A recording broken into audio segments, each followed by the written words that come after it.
Bonjour, c'est Laetitia et aujourd'hui on fait le Hot Game.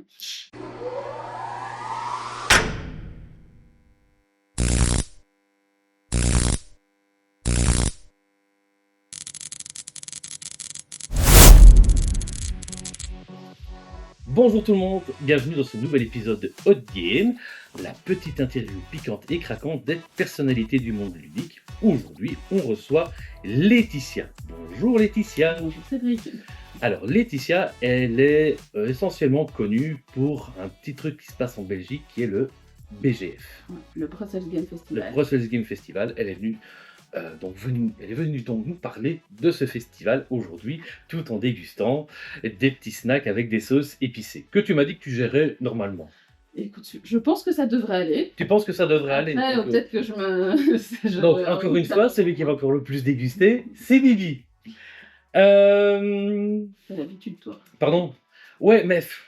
Attends, ouais, d'accord, j'ai l'habitude, mais je t'avoue que quand j'arrive à certaines, je sais l'effet qu'elles font et ça fait Oui, c'est ça, mais moi je ne sais ça pas. fait déjà mal, ça fait déjà mal à l'avance. Moi je ne sais pas, je vais être surprise peut-être. Peut-être par certains goûts. Il y a, voilà, ici j'ai mis une chose que personne n'a encore goûté, un peu spéciale au niveau du goût, et donc bah, je me suis dit qu'on pourrait tester ça. Donc, avant de commencer, bah, déjà merci à tous ceux qui ont déjà regardé les précédentes vidéos, qui me mettent des commentaires, c'est super cool, c'est super sympa. Continuez, n'hésitez pas à vous abonner, à liker et à repartager l'émission. Bah, ça va m'aider à pouvoir en produire de plus en plus. Eh bien, on va commencer par la carte d'identité de Laetitia, en commençant par une petite sauce samouraï pour notre première séquence. Et c'est parti. Donc, petite sauce samouraï, tu connais ou tu connais pas la sauce Alors samouraï? de nom, moi je suis plutôt andalouse, donc... Ah oui, on est un peu plus haut que de l'andalouse niveau piquance. Ok. Ok? Voilà. Tu mets plus de sauce que de nuggets, hein, parce que... Bah, ça va.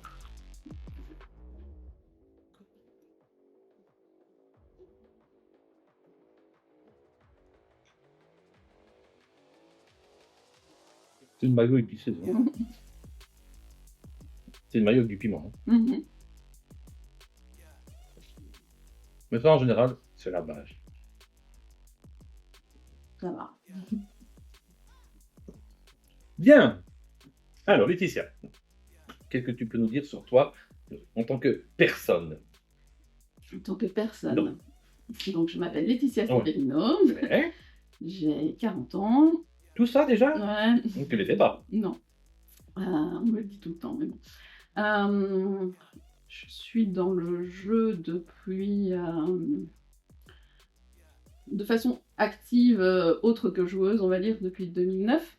Ok, ça on verra après. Donc, On verra voilà. par après. Donc ça fait longtemps que j'ai plusieurs casquettes, on va dire.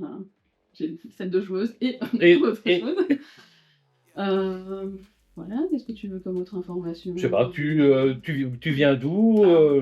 Je viens du Hainaut, en Belgique, la ville de l'Heureux.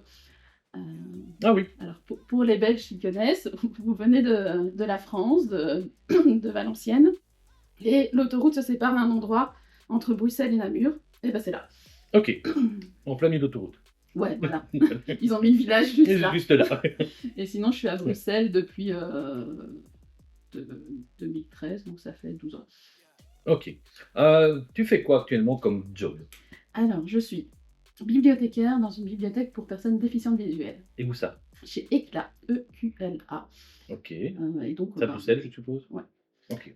C'est à Bruxelles, mais c'est une bibliothèque spéciale, c'est un terme officiel, hein, en opposition aux bibliothèques ordinaires, qui sont les bibliothèques publiques basiques. Et donc, une bibliothèque spéciale, en Belgique, ça couvre toute la fédération Wallonie-Bruxelles.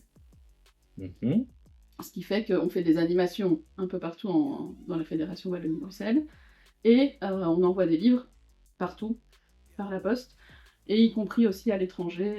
Du coup, on envoie en France, en Algérie. Ah ouais, ok. Voilà. Il y a une franchise postale gratuite pour les personnes déficientes visuelles, donc voilà. des livres qu'on vous achète ou qu'on vous loue? C'est une bibliothèque, donc on loue. OK, d'accord. On va s'intéresser un petit peu à la ludiste que tu es. Ton type de jeu préféré, c'est quoi? Moi, je m'adapte beaucoup aux personnes avec qui je joue. Donc si je vais jouer avec mes collègues qui sont des joueuses un peu plus occasionnelles, on va rester très dans le party game, léger, voilà et après, je peux aller jusqu'au expert. Je suis plus à l'aise dans l'initié. OK. En général, j'essaye de pas dépasser les jeux qui font 3 heures parce que, après, ça commence à être long sur la partie. C'est quoi pour toi le jeu le plus long que tu aies fait? Le plus long que j'ai fait, en jeu de société, c'est une bonne question. Sans doute sans Corée, récemment, OK. où la partie, a duré, je pense, 2 heures et demie. Ça va encore. Il y a Ouais. des jeux qui durent plus Je longtemps pense que que j'ai fait pas mal de Battlestar Galactica, mais on ne dépasse pas, enfin, en général, ouais, les 2 heures. ça peut durer longtemps, hein, aussi. Ouais, mais je joue en général que quasiment avec des joueurs qui connaissent déjà le jeu, Mmh. et donc ça roule bien. Ouais. Non, je pense, voilà, je m'arrange, voilà, je joue pas à Eclipse, je joue pas à... Twilight Imperium, Non, pas du tout. non. Et donc pour toi, ton jeu du moment, donc tu m'as dit que toi, tu plus à l'aise dans les jeux de type initié. Ouais. Donc dans cette gamme-là, c'est quoi toi tes jeux Euh, favoris dans cette gamme-là? Bah, moi, dans les derniers que j'ai testés, d'ailleurs on a joué ensemble, à Présage. Oui, J'aime beaucoup Présage. Euh, J'en parlais encore avec des gens. A priori, c'est un jeu plus clivant que je le pensais. Euh, j'ai plusieurs personnes qui m'ont dit qu'elles n'avaient pas du tout accroché. Alors allez. que moi, j'ai fait quelques parties maintenant et à chaque fois, j'ai trouvé ça super. Là aussi, après, il y a des avis différents. Moi, je le préfère à 4. Oui, Euh, J'aime moins le côté un peu plus chaotique du 6, oui, oui, oui, oui, oui. le fait de savoir anticiper un peu les actions des autres une fois qu'on a un peu vu leur carte et d'essayer de contrer ça, je trouve ça sympa Oui, essayer de parfois lancer des messages aussi. aux coéquipiers. OK. Et donc, voilà, et les autres, c'est ton jeu du moment celui-là, Ouais. Présage? OK, et ton jeu de tous les temps, où tu peux être claqué de fatigue et où on te dit: «Ah ben tiens, on va lancer une partie de tel jeu» et tu vas faire: «Ah, ah, ah, tant pis la fatigue». Je suis assez éclectique, mais peut-être Battlestar Galactica. Oh. Parce que souvent on le joue tard de toute façon. On le joue en soirée. Mais ouais, et là tu sais bien que t'es parti pour 2 heures, donc bon après si j'ai refusé une fois une partie parce qu'on en avait joué une et du coup on se retrouvait à 1 heure du matin et je suis non mais on va pas en jouer une deuxième derrière. Mais sinon ouais. Ouais, on peut te proposer un PSG quand on veut. Ouais. OK. Il y a beaucoup de joueurs qui ont une couleur fétiche. Oui. Et toi, c'est? Bleu. Le bleu, bien! Hem, donc tu es là pour nous parler un petit peu du BGF. Mhm. Heu, En quelques mots, juste, voilà, pour que les gens qui ne connaissent pas, le BGF, c'est quoi? Mais en deux trois mots, Ouais. juste le pitcher, on en discute plus en longueur par après. Le BGF, c'est le plus gros festival de jeux de société de Belgique, Mmh. qui existe depuis 2013 et du coup qui a lieu fin août et sur un week-end entier. Les dates? Cette année-ci, c'est du 29 au 31. Du 29 au 31 août. On en discute tout à l'heure. Bien! Voilà, maintenant qu'on a dressé un petit peu ton portrait, eh bien, on va parler un petit peu de ton enfance. D'accord? Bien. Comment était la petite Laetitia quand elle devait jouer? Et on passe sur une couleur verte, vert comme le wasabi. Ouais. Tu m'as dit que tu avais été au Japon. Oui, mais je suis pas très wasabi parce que ça part direct dans le nez. Oui, c'est pas, voilà, c'est pas un voilà. piquant en bouche, c'est un piquant dans le nez. Je pense qu'au final, ce sera peut-être celle qui me conviendra le moins avec un. Ah ouais? Bah ouais, parce que surtout, je trouve ça moins agréable. Si jamais tu es trop en galère, il y a de l'essuie-tout, parce que tu dis que ça part Ouais. dans le nez, que ça, si ça doit ressortir, voilà, il y a de l'essuie-tout. Un petit peu pour te soulager, il y a de la flotte. c'est pas très conseillé, mais tu peux toujours. Il y a un peu de soda, il y a de la on a pris du pomme, il y a du lait, il y a de la chantilly et il y a des yaourts. Alors, comme je le dis à chaque fois, et il y en a beaucoup qui aiment bien se dire: «Oh, mais puisque c'est comme ça, on va faire les Warriors». Je suis l'invité, donc si l'invité veut se soulager, je me soulage. Si l'invité veut pas se soulager, je me soulage pas. Et donc il y en a Si je vois que tu es trop difficile, je prendrai quelque chose. voilà, je te remercie de ta solidarité.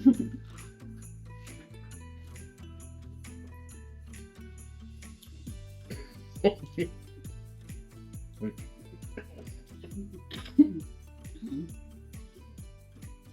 Ouais, hein. Il faut dire que le pot est neuf. Oui. Du coup, c'est d'autant plus fort. Oui.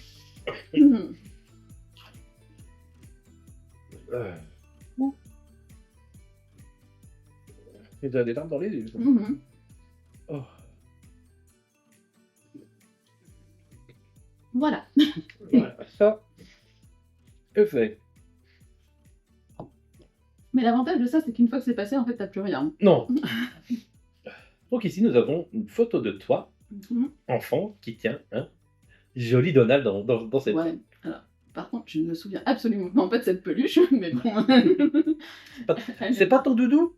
Non, j'avais une vieille poupée, tu vois, avec des cheveux courts. Pour moi, j'avais dû les couper à un moment, complètement hirsutes. Il n'y avait plus de robe, il n'y avait plus rien. Tu as quel âge là sur la photo? J'ai quel âge? Je dois avoir 4 ans, peut-être, maximum. Tu es né quand, si tu veux? Enfin, Ah, je suis née le 14 septembre 1984. joli. Et t'as des frères et des sœurs? J'ai 2 frères qui sont plus jeunes. Mhm. Alors, j'ai très peu de différence avec celui qui vient après moi, parce qu'on a 16 mois d'écart. Oui, ok. Et avec l'autre, on a 6 ans. Donc, voilà. À cette époque-là, le jeu pour toi, ça représentait quoi? À cet âge-là, je pense qu'on est très basique, ouais, les poupées, la dinette, les petites voitures, parce que du coup, comme j'ai pas beaucoup de différence avec mon frère, Oui. ben, et que lui jouait pas à la poupée, c'est plutôt moi qui allais jouer aux petites voitures avec lui. Bon. Non, pas de jeu de société à cet âge-là. Non, Non. même pas avec tes frères? Alors, Mais j'ai pas souvenir si petit que ça, tu vois. Et à Non. l'époque, les jeux pour tout petits comme ça, il y Il en avait pas. Et maintenant, voilà, si on lui donne quelques années de plus, vers les 6-8 ouais. ans, voire peut-être même les 10, est-ce qu'à ce moment-là, il y Oui, avait déjà du jeu oui, oui, bien qui a sûr. débarqué? Parce que mes parents étaient quand même dans l'optique, il faut des loisirs qui sont intelligents. Donc, par exemple, j'avais, dans le sens, ils achetaient des jeux en grande surface, hein, parce que je ne suis pas rentrée dans une boutique de jeux avant d'être adulte, mais une boutique spéciale. Une boutique oui, spécialisée. Jeux, vraiment. Mais du coup, en grande surface, ils trouvaient des jeux. Moi, je me souviens par exemple d'un un jeu, j'ai vu un peu l'équivalent chez Djeco il y a quelques jours, avec des plaquettes avec des morceaux d'animaux. Ouais, Tu vois, un peu en mode memory, tu vois, où tu dois récupérer des plaquettes et faire l'animal entier devant toi. oui, ok. Et donc nous, on avait ça, mais avec une lettre de l'animal en italien en dessous, puisque j'ai en partie des origines italiennes. D'accord. Et donc, bah, t'avais galop, poule, etc. Et du coup, ben, on n'avait pas les règles, enfin, et donc on a inventé des règles avec mon frère. On se dit, ah ouais, mais tu vois, les morceaux n'ont pas les mêmes tailles. Du coup, on va se dire que je vais prendre 3 morceaux de petite taille, mais alors je prends que un grand, c'est en équivalent, tu vois. Tu te souviens du nom du jeu ou... J'ai pas le nom du jeu, mais je peux chercher si tu veux. Je vais mettre une image après. Mais... Oui, c'est vrai, c'est vrai, pour faire mettre une petite incrustation là au-dessus de ta tête. En Ouais, fait, t'étais bleu. d'accord, ok. Tes parents, enfin ton environnement, ne considéraient pas les jeux comme quelque chose d'infantilisant? Non, alors, mon père jouait pas. Mhm. Il joue plus maintenant.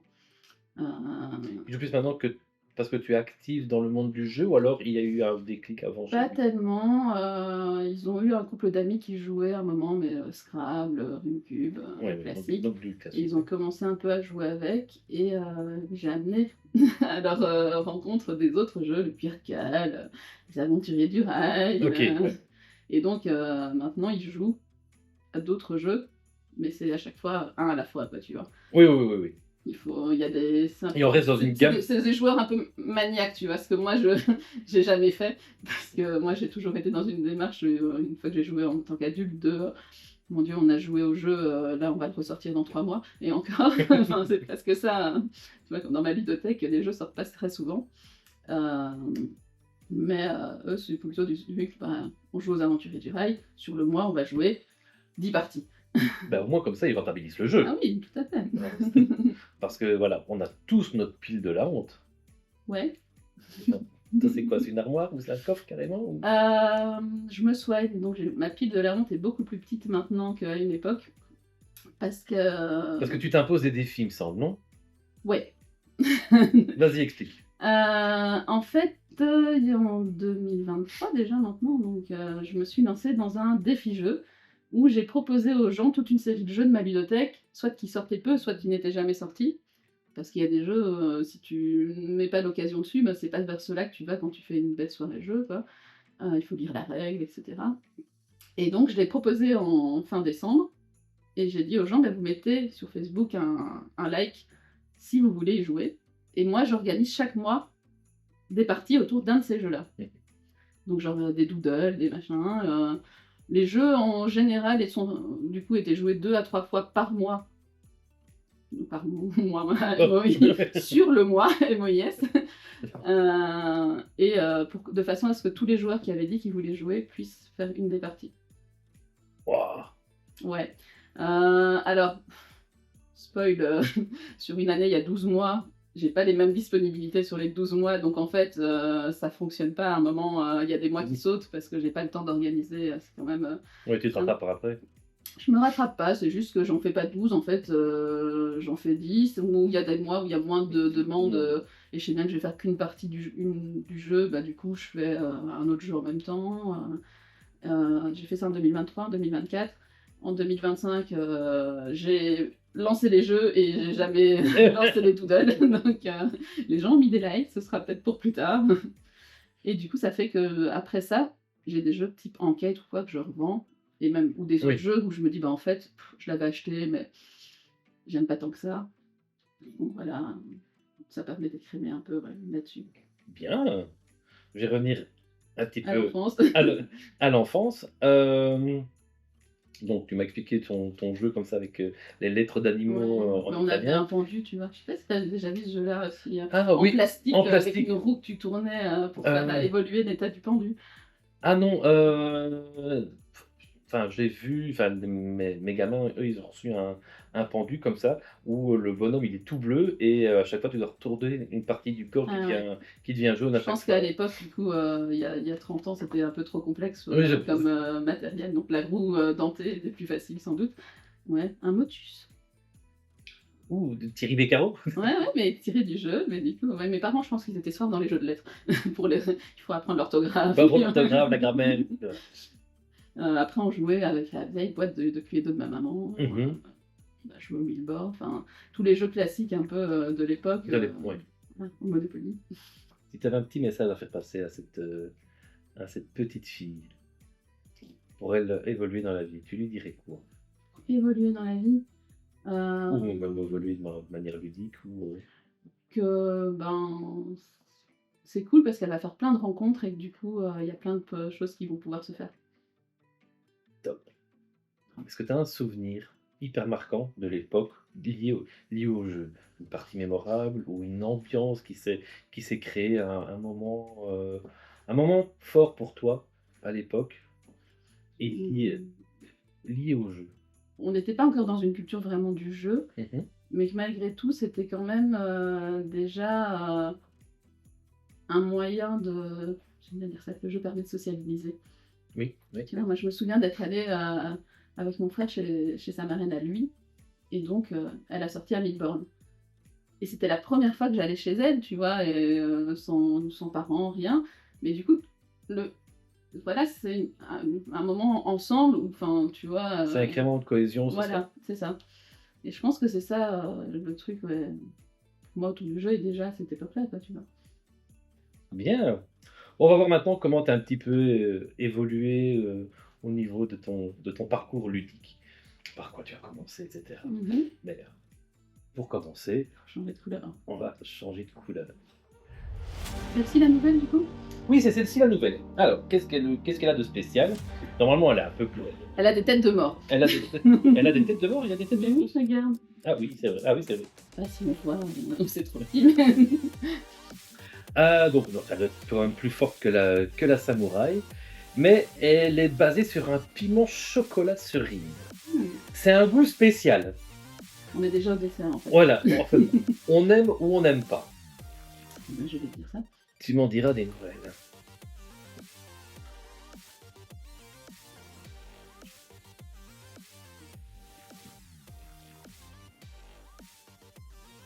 Et ton avis? Ben, on sent bien la cerise. J'ai pas trop de chocolat en bouche. Enfin, là, c'est fini, j'ai plus rien en bouche. Mais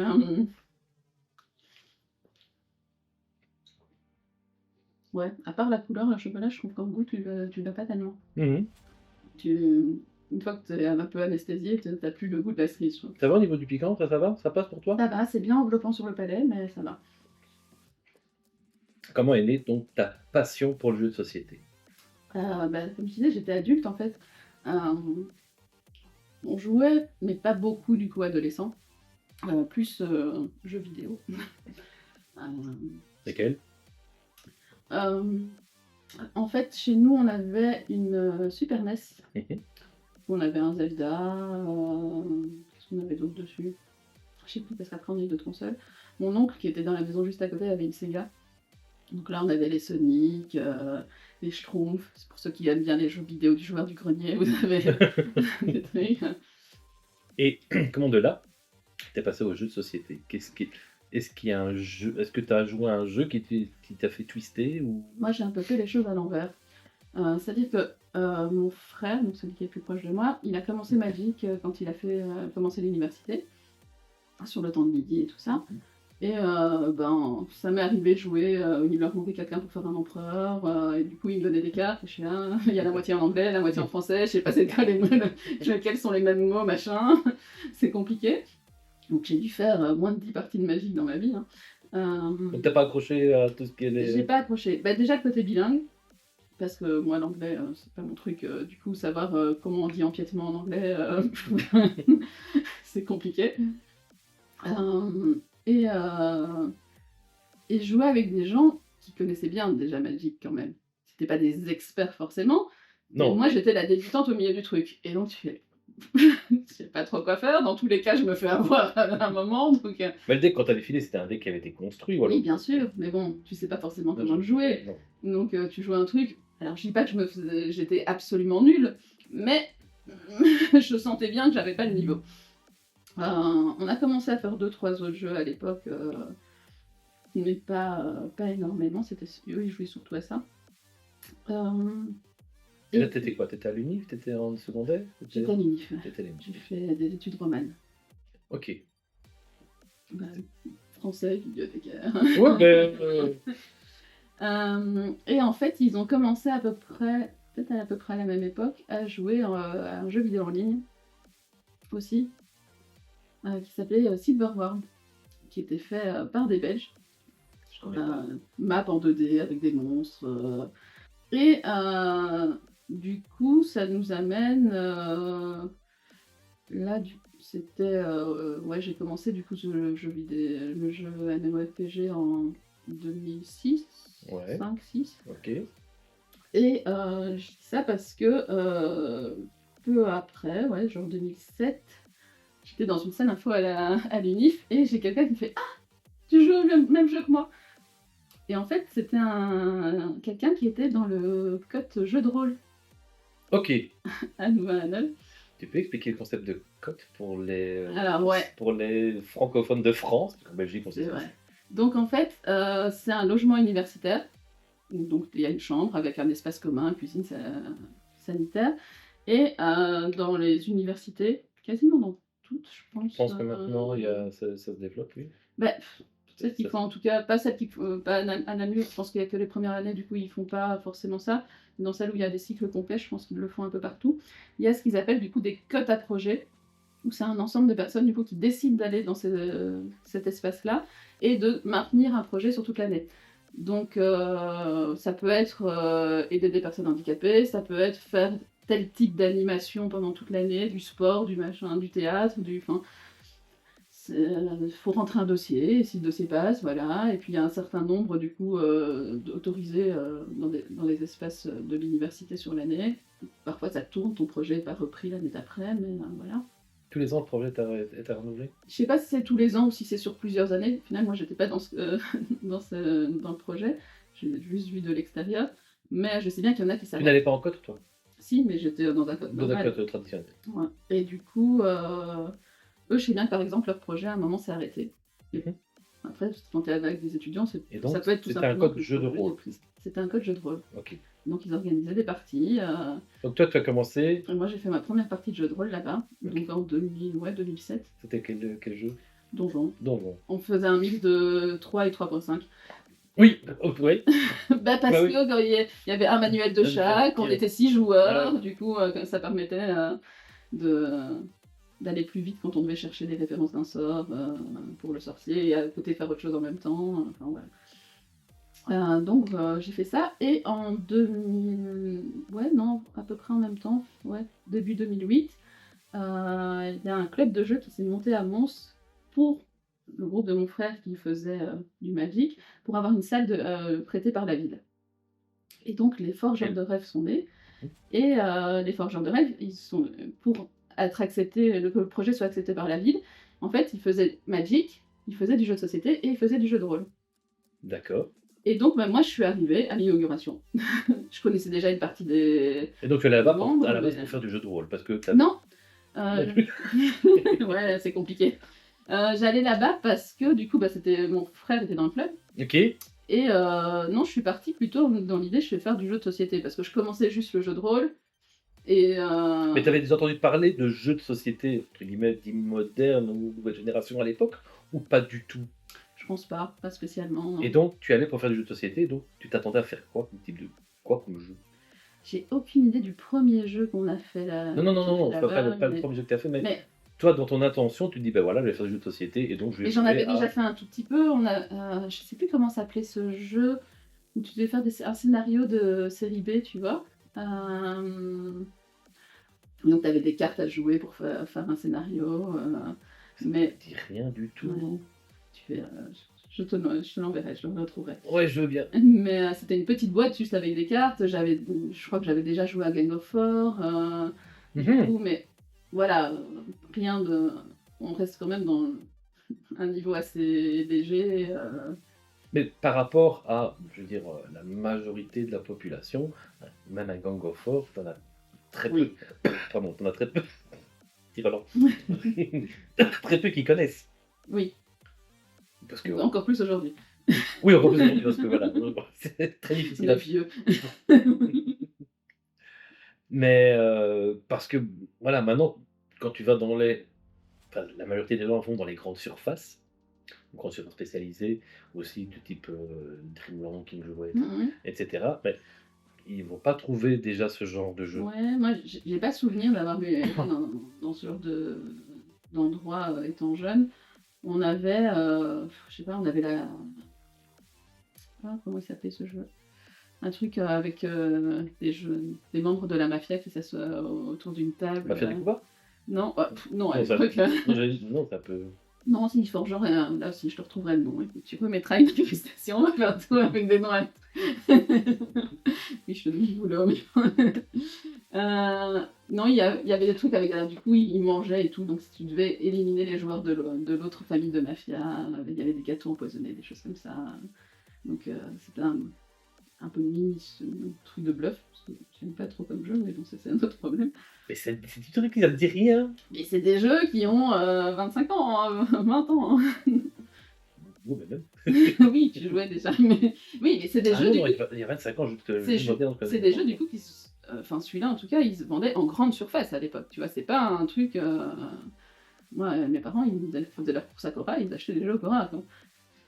Ah ouais, ben du coup, je veux bien. Non, Donc, je reviens sur ce que tu disais, tu allais donc là-bas au club pour l'inauguration. Oui, et donc, on a.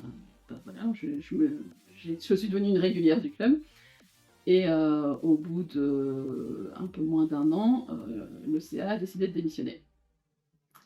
Parce que, voilà, ils avaient Le plus CA, envie. c'est Donc président, secrétaire, trésorier. c'était une ASBL. Ouais, Ok. oui. Association à but non lucratif pour les Français. Loi 1900, hein.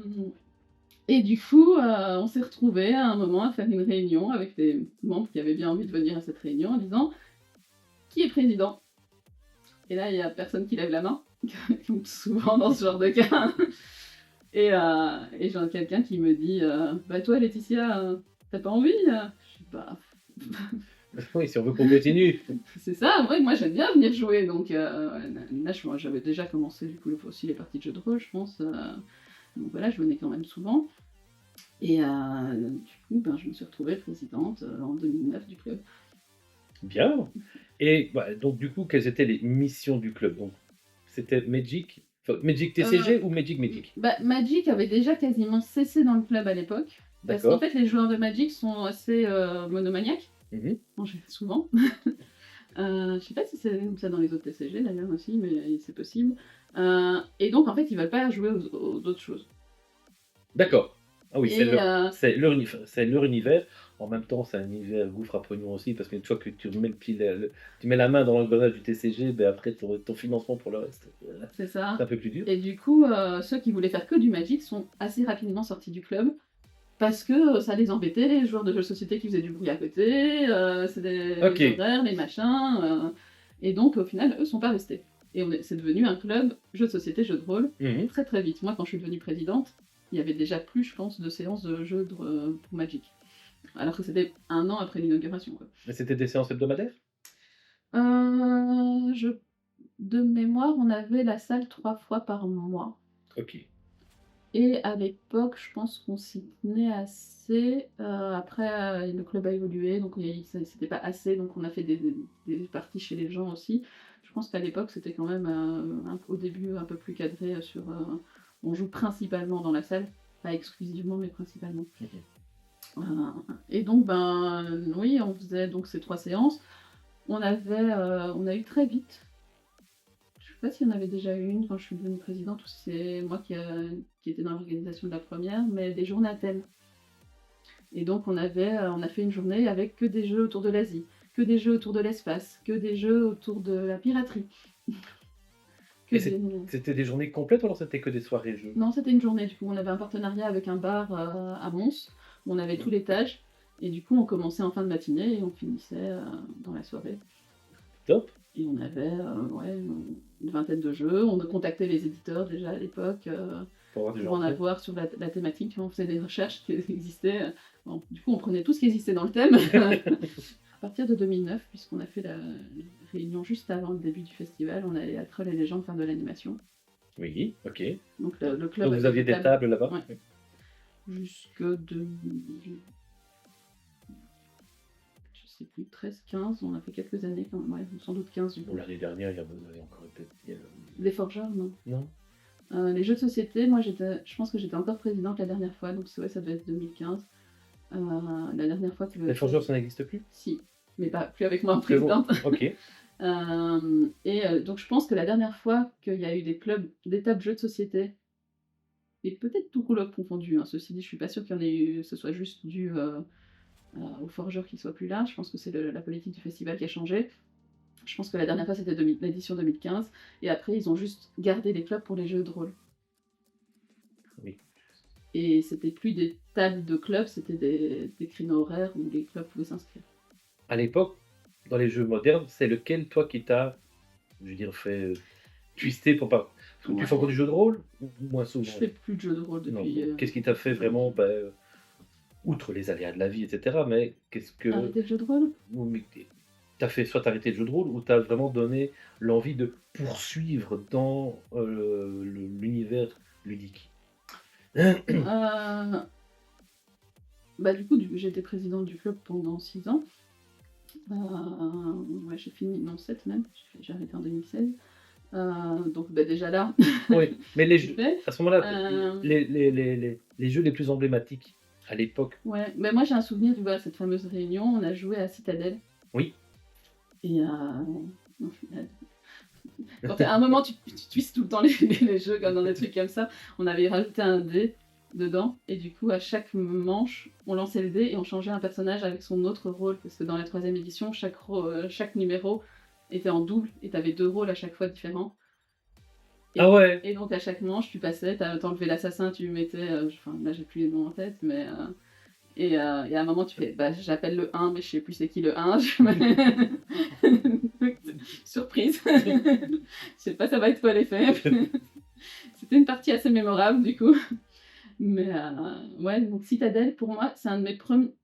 Dans les souvenirs du début du club, Oui. c'est un des jeux dont je me souviens, d'avoir joué au Forger au début. Ok. Après, ben...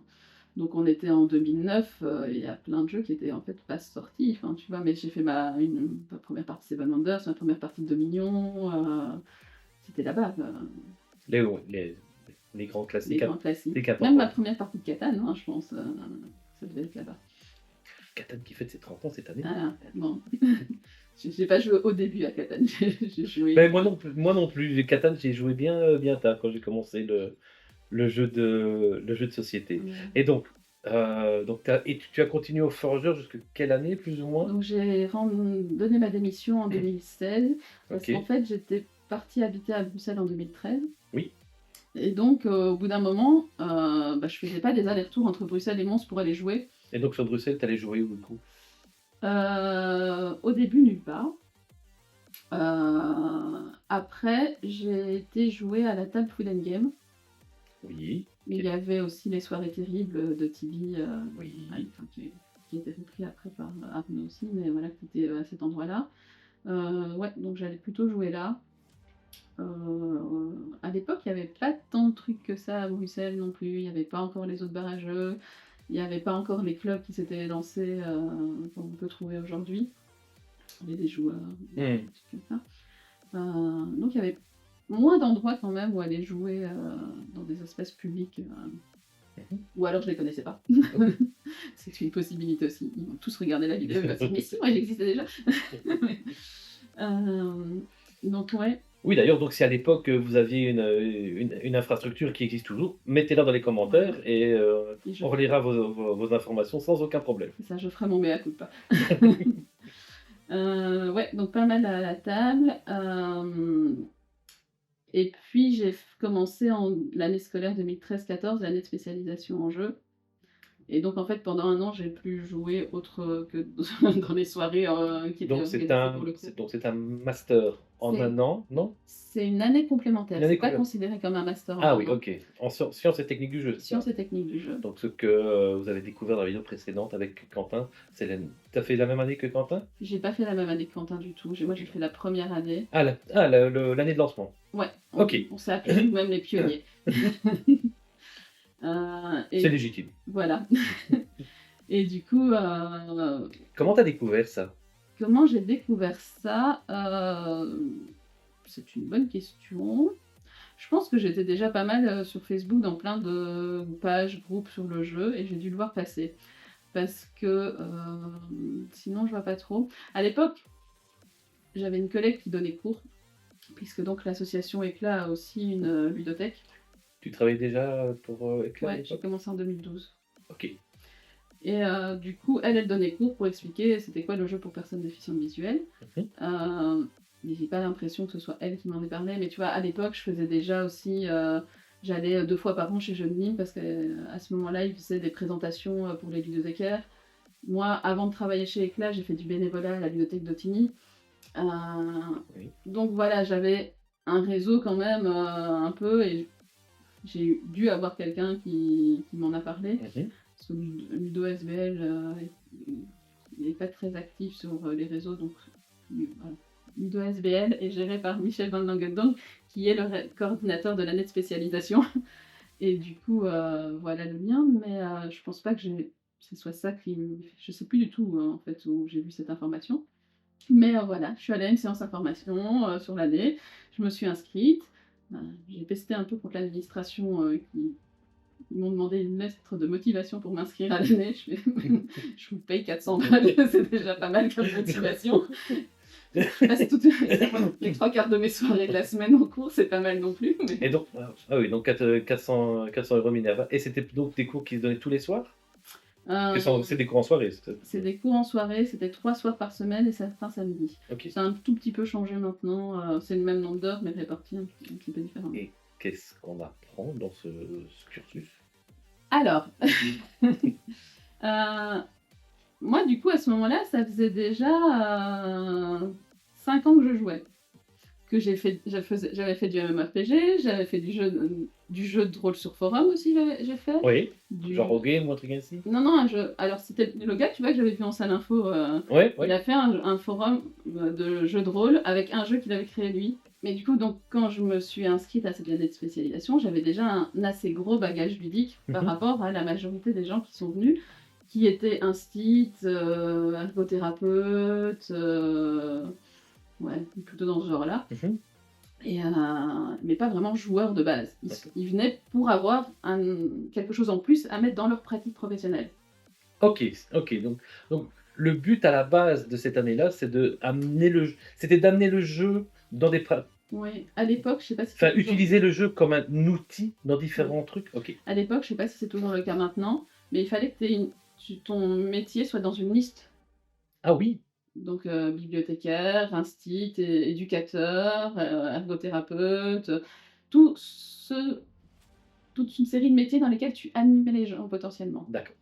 Où tu les refais faire des choses.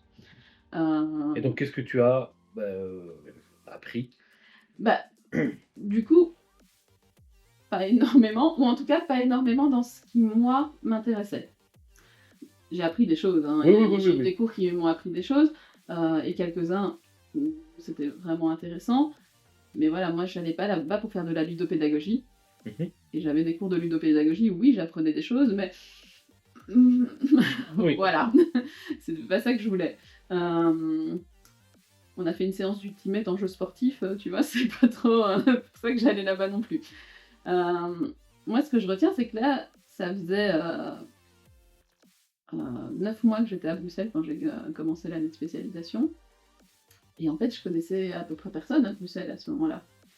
Et d'avoir fait cette année de spécialisation, ça m'a fait connaître les étudiants de l'année de spécialisation, dont des personnes avec qui, du coup, plus de 10 ans après, je suis toujours en contact et certains assez proches. Mais plein d'autres personnes aussi. Dans les profs, il y avait Olivier Grégoire. Ah oui, il y avait des directeurs de jeu et ludothécaires, mais voilà. Voilà, il y avait toute une série de personnes. On a développé un jeu. Il y a eu des éditeurs qui sont venus voir le jeu. C'est là que j'ai appris qu'il y avait les soirées terribles. Enfin, tu vois, et que tu étais à la table Phone Game. Voilà, donc c'est l'année de spécialisation qui m'a introduite dans le milieu du jeu bruxellois. D'accord. C'est vraiment pour toi, c'était un outil de networking. Ouais, principalement. Après, pour plein d'autres gens, en fait, pas du tout. Moi, il y a des gens, ils sont arrivés, ils n'avaient jamais joué à un Candy Crush et on leur dit ah, on fait un cours sur le jeu vidéo. Et donc, on a vu les Serious Games, on a fait une séance sur Warhammer, sur WoW, on a fait et ils se découvraient totalement, tu vois. Donc, enfin, voilà, plein des jeux, la catalographie, moi, la catalographie de jeux, je suis bibliothécaire. C'est pas vraiment une grosse découverte, mais tu vois, il y a des gens, en fait, qui ont découvert un monde. Donc, Ah oui, donc ce n'est pas forcément des études réservées à des ludistes confirmés. Non. Et là, je pense qu'encore aujourd'hui, au moins la moitié des élèves, c'est pas des ludistes confirmés. Ah ouais. Et c'est des gens qui viennent parce qu'ils sont toujours instit, etc. Et que du coup, ils savent que le jeu c'est bien, mais ils savent pas comment l'utiliser. Et de là, est-ce que c'est à partir de là que tu as commencé le BGF? Parce qu'on va bientôt introduire le festival. Le premier BGF en 2013, du coup, je l'ai fait en touriste. En touriste, ok. J'avais des amis français qui étaient venus justement ce week-end-là à Bruxelles. Et on a fait une journée au BGF. Et donc, du coup, tu as connu comment qu'il y avait un festival belge? Je pense que c'était, du coup, j'ai dû voir passer sur les réseaux sociaux parce que en 2013, du coup, j'avais pas encore été à au moment du festival, pas encore été à une soirée à la table, qui était du coup à l'endroit du BGF à l'époque. J'avais pas encore commencé l'année de spécialisation, donc je pense que c'est bêtement réseaux sociaux. Maintenant, on va voir un petit peu l'historique du BGF, comment tu as connu, comment tu as évolué au sein du BGF, comment le BGF a évolué. Mais on va se prendre une petite dose de piquance juste avant. Chipotle. Oui, alors celle-là, normalement, elle doit attaquer tout de suite. D'accord. Ça, c'est une qui attaque tout de suite, normalement. Bah, celle-là, tu la sentais vite en bouche aussi. Mmh. J'ai eu le temps de sentir la cerise, mais il n'y a pas eu grand-chose d'autre après. Ça va aller. Ça va, Ah bah, c'est surtout que là, je vais en mettre partout sur les doigts. elle est super liquide, en fait. Elle pique plus que la précédente, effectivement. C'est moins enveloppant. Celle-là, tu l'avais plus partout dans le palais, là c'est plus vers l'arrière.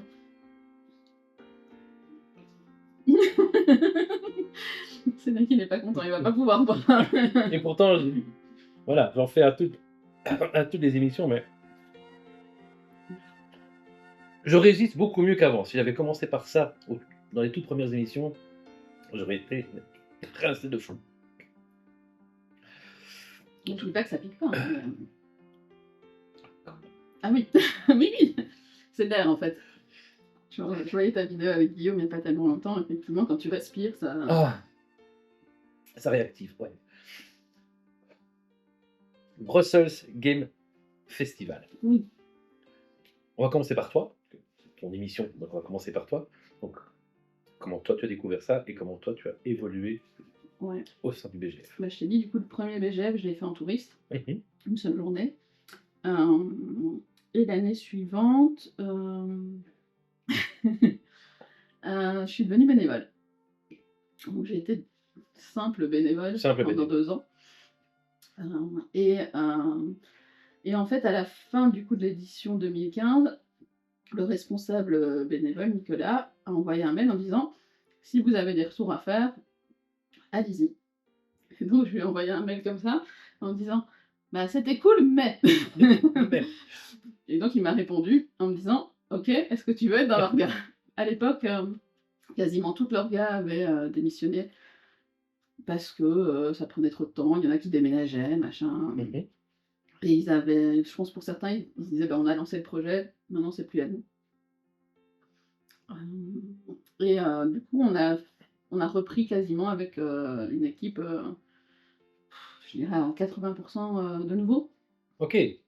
J'exagère peut-être un tout petit peu sur le quelle année ça que tu as repris pour l'édition 2016 du festival. Ok. Donc, tu commences à travailler fin 2015. Oui. Ouais. Et du coup, on s'est retrouvés à tous les nouveaux à organiser un festival dans un festival qui changeait de lieu. Puisque jusqu'au 2013 à 2015, le festival avait lieu rue de l'Enseignement. Donc, pour ceux qui situent un peu, c'est rue du Cirque Royal. Oui. C'est la rue où il y avait la table Food and Game, où il y a toujours l'autre poste. L'autre poste, oui. Donc il y avait des lieux publics déjà sur place. Et puis c'était trop petit. C'était devenu trop petit. C'était devenu trop petit et les restaurants qui n'ouvraient normalement pas le week-end là parce que c'est un quartier avec des bureaux et donc le week-end ils n'ont pas de clients, ils se sont dit en fait c'est bien et donc quand c'est comme ça pour mettre une tente devant leur enseigne, tu dois avoir leur autorisation. Ok. Et donc il y en a qui ont dit bah non, en fait on va ouvrir et donc bah, tu fais ah bah je mets une tente en moins. Oui donc le festival était plus petit et voilà. Bah il n'était pas plus petit en 2015 qu'en 2014, au contraire, mais... oui, mais t'aurais dû réduire le festival pour que les restos puissent ouvrir leur... C'est ça. Je me souviens, en 2015, on finit de monter les tentes. Alors là aussi, pour ceux qui savent, des tentes scouts rouges et vertes de Nadine, bien lourdes et tout, et on finit de monter la dernière, et là, il y a un resto qui fait « Non, mais en fait, moi, j'ouvre demain. » Et donc, on s'est mis à une douzaine pour soulever la tente et la décaler. Et ça faisait 12-13 heures qu'on faisait du montage de tente. Et là, tu fais non. Donc voilà, le festival est déménagé en 2016, il est parti au parc du Cinquantenaire. Oui. un tout petit peu plus loin Et là, le festival a pris un gros essor. Là. Là, le festival a pris un gros essor, mais donc on était avec un gros essor et une équipe quasiment nouvelle dans la majorité. Et là, tu fais, ok, donc il faut faire la même chose, mais en fait plus, imaginer des choses, créer des choses, gérer des contrats aussi, puisque du coup, il y a un partenariat avec l'IBGE qui gère les parcs dans Bruxelles. Il y a un partenariat cette année-là avec le musée de l'armée, Oui. puisqu'on avait une salle dans le musée de l'armée pour une partie du festival et la nocturne. Il y a cette année-là, je pense qu'on était encore sur 2 semi-remorques de matériel à louer au stand à l'espace de Nadine qui loue du matériel pour les scouts. Ok, 2 Ouais, semi-remorques. 2 semi-remorques. Il y a que du coup, on est dans un espace, un parc où il n'y a pas de restauration. Du coup, nous, on doit essayer de trouver des moyens d'avoir de la restauration sur place, contrairement à avant. Et du coup, ça fait plein de choses en plus pour que des gens qui font ça pour la première fois. Bon. Oui. Ah oui, une nouvelle équipe à 80%. Voilà. Donc ça a été très compliqué. Moi, toujours mon festival 2016, c'est le pire. Donc tu as fait ça jusqu'en 2019 au Parc du Cinquantenaire. Oui. Ok. Puis après 2020, la super année Covid. Oui. Est-ce qu'en 2020, vous aviez fait quelque chose? On a fait quelque chose. On a fait avec les moyens du bord, hein, parce que les espaces publics ont rouvert, mais de façon assez compliquée en 2020, pendant l'été. Et en fait, au contraire, ils se sont limite refermés un peu. Enfin, les 2 étés, en fait, Covid, vu que les gens sortaient, se voyaient, au fur et à mesure de l'été, les normes se resserraient Oui. pour éviter que ça refasse une propagation trop forte. Donc en 2020, on a fait une édition BGF online, 100%. Full numérique. Ouais, donc c'est-à-dire qu'on a passé 2 jours, de, je sais pas, 10h à 20h, un truc comme ça, devant une caméra, moi et Charlotte, qui est ma compère du BGF, et on a fait des interviews, on a fait des jeux, soit avec les gens en ligne, on animait un jeu et les gens du coup intervenaient dans le chat pour participer, soit des présentations de jeux où on jouait nous autour d'une table. On a fait notre première rencontre de la SAGE, la Société des auteurs de jeux, pendant le fest. Non, on avait peut-être déjà fait une avant, je dis des bêtises. Ouais. Je pense qu'on en avait fait une en vrai en 2019, mais on en a fait une en visio du coup en 2020. Voilà, on a animé pendant 20 heures. Alors, pour un résultat, au final, il n'y avait pas beaucoup de gens qui ont regardé. Non, mais ça montrait quand même que le festival voulait perdurer. Ouais. Pour dire, voilà, en 2020, il y a eu Covid, mais le festival a existé quand même sous une forme. Oui. Je crois que C'était peut-être pour pas sonner la fin du festival et qu'ils ne reprennent pas par après, peut-être.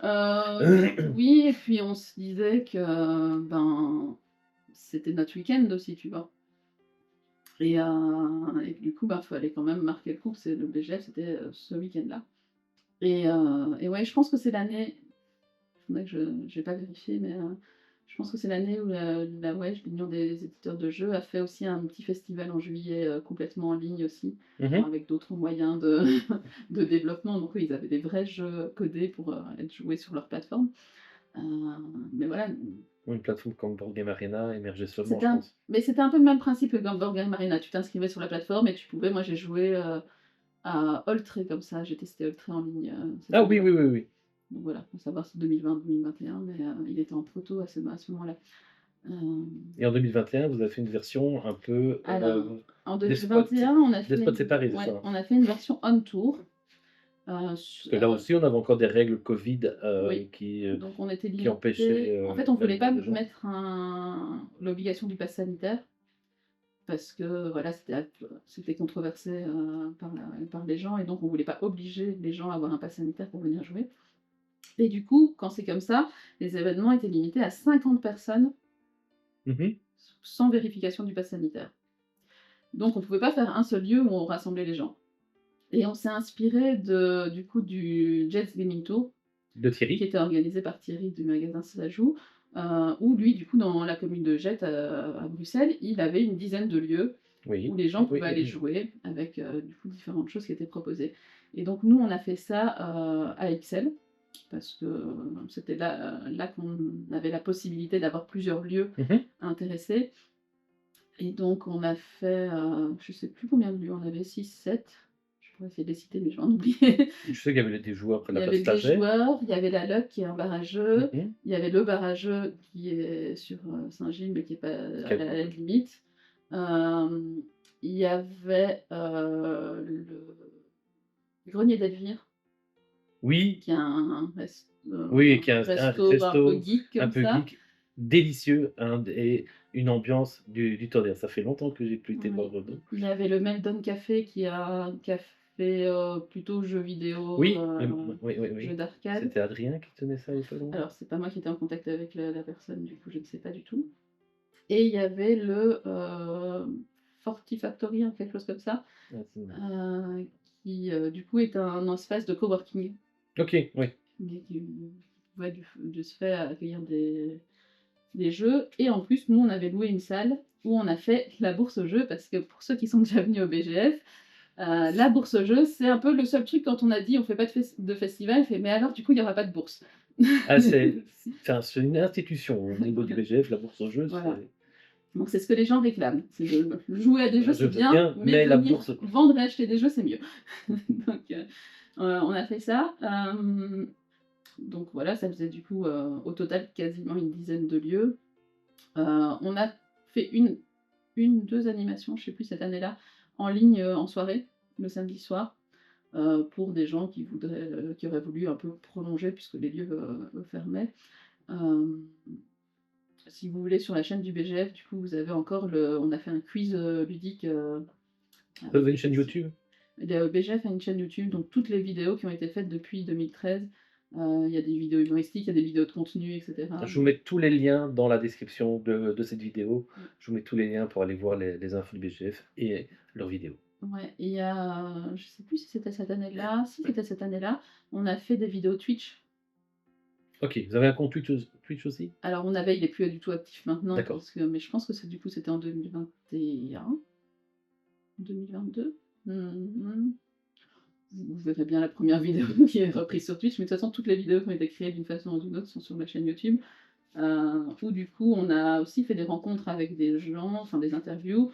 On a joué aussi avec les gens, sur Twitch, on avait 4 formats.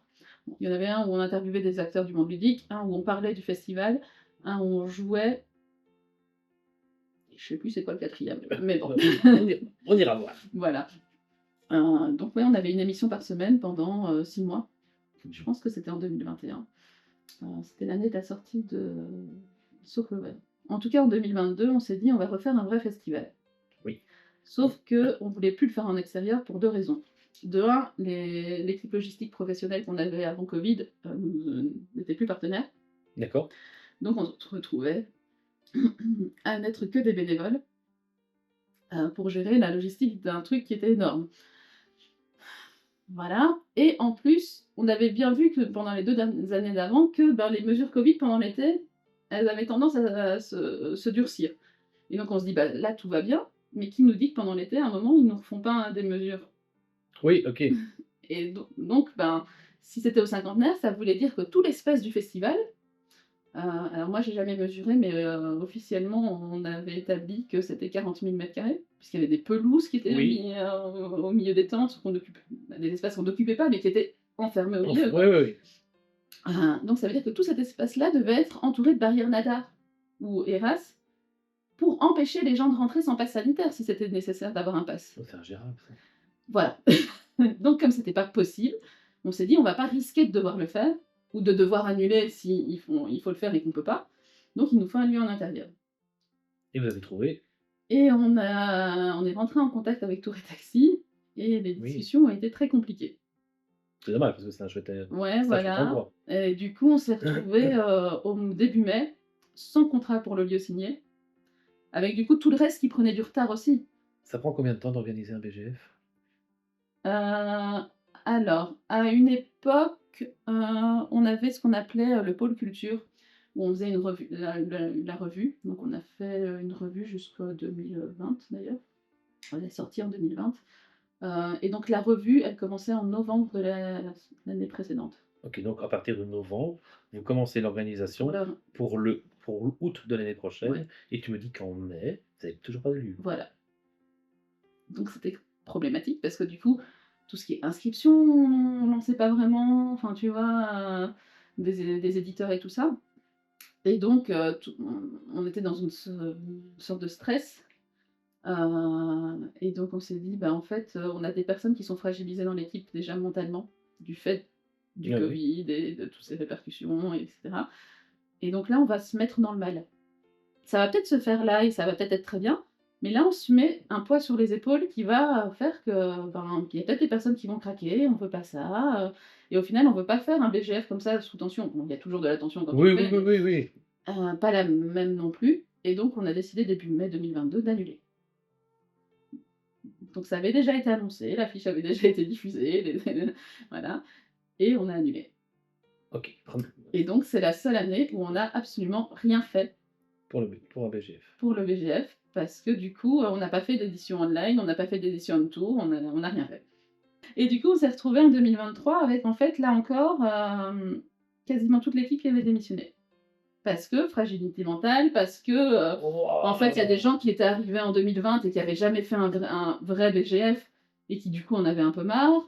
Enfin, enfin voilà, plein de raisons différentes. Oui, parce qu'une fois que tu es dans l'organisation de ce genre de festival, tu n'en profites pas du festival comme un touriste, Non. comme un festivalier. Moi, je dis toujours, je suis contente quand je vois les gens jouer et qu'ils me disent: «Ah, c'était chouette».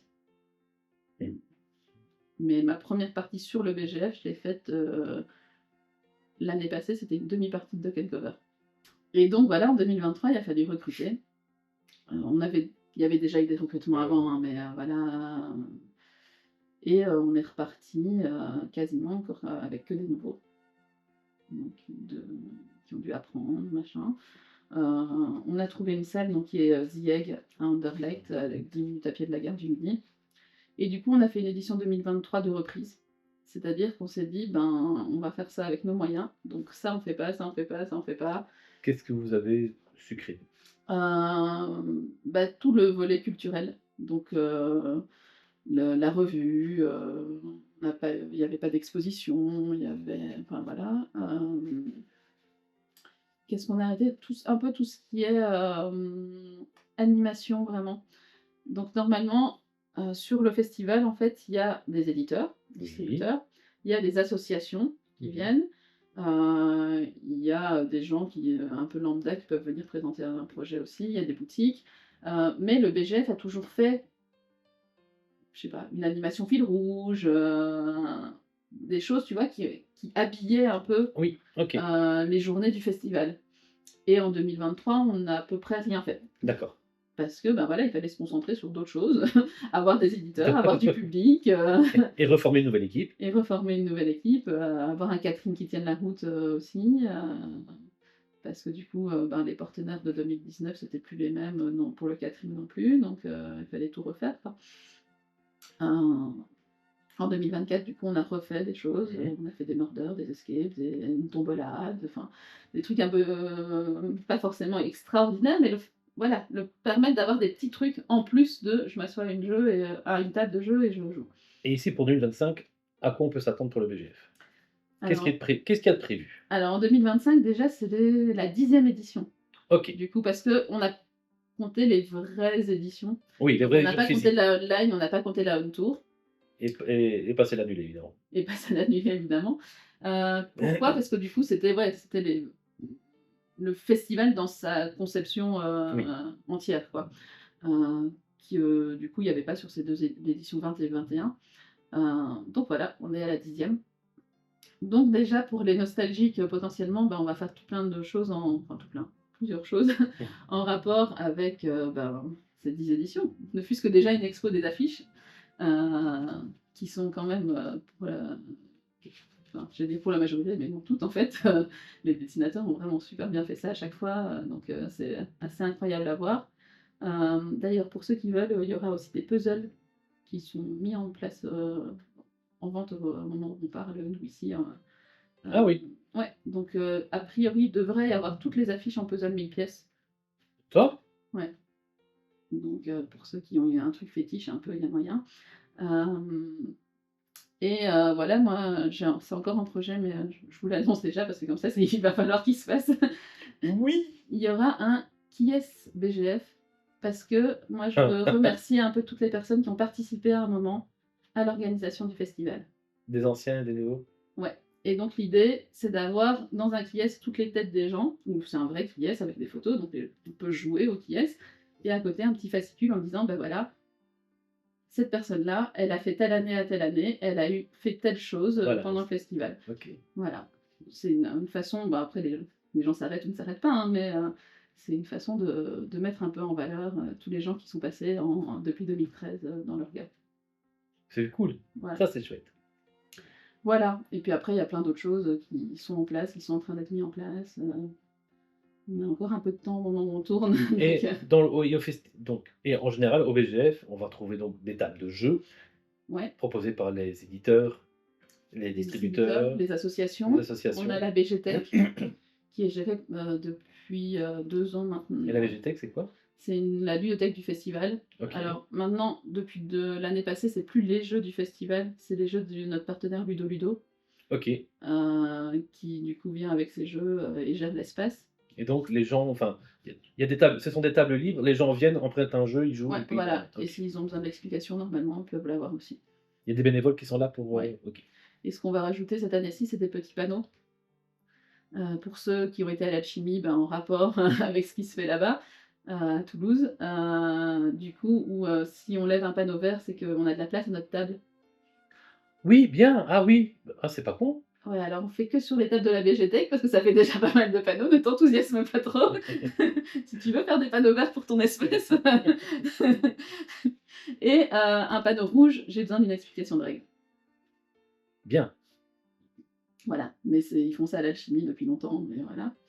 On- on- le BGF depuis... Ça te dérange pas si on vous repique l'idée, non? Non, non, vas-y. Le BGF depuis le Covid est membre aussi de la Ruche Ludique, qui est le réseau des organisateurs de festivals de jeux francophones.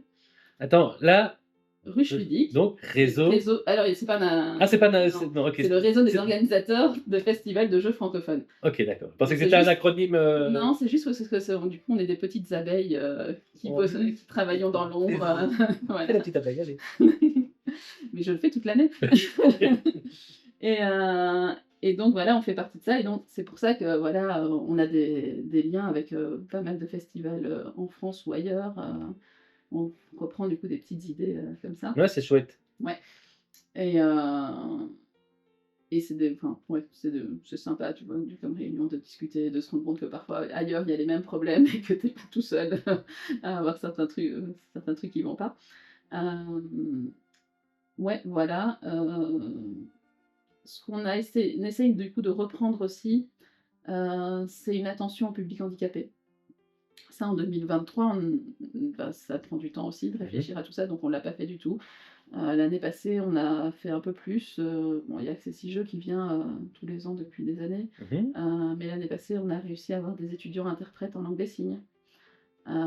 Cette année-ci, on va normalement, ces étudiants-là seront toujours là, ou peut-être même plus, qu'ils sont peut-être plus étudiants pour certains, mais bon voilà. Ils sont toujours reconnaissables avec un serre-tête avec des mains? Normalement, ouais, on avait fait ça aussi, c'est pris sur l'Alchimie qui fait ça depuis 15 ans. Ils ont un espace pour les déficients auditifs.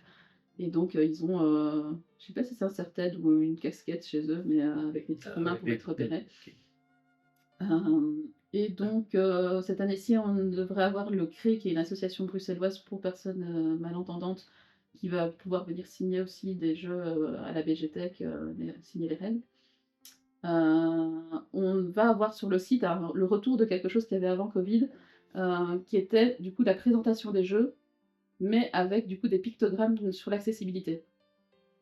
Donc, est-ce que ce jeu est accessible aux personnes malvoyantes, aux personnes aveugles, malentendantes, sourdes, avec des difficultés de préhension, en chaise roulante, parce qu'il y a des jeux qui doivent se jouer debout.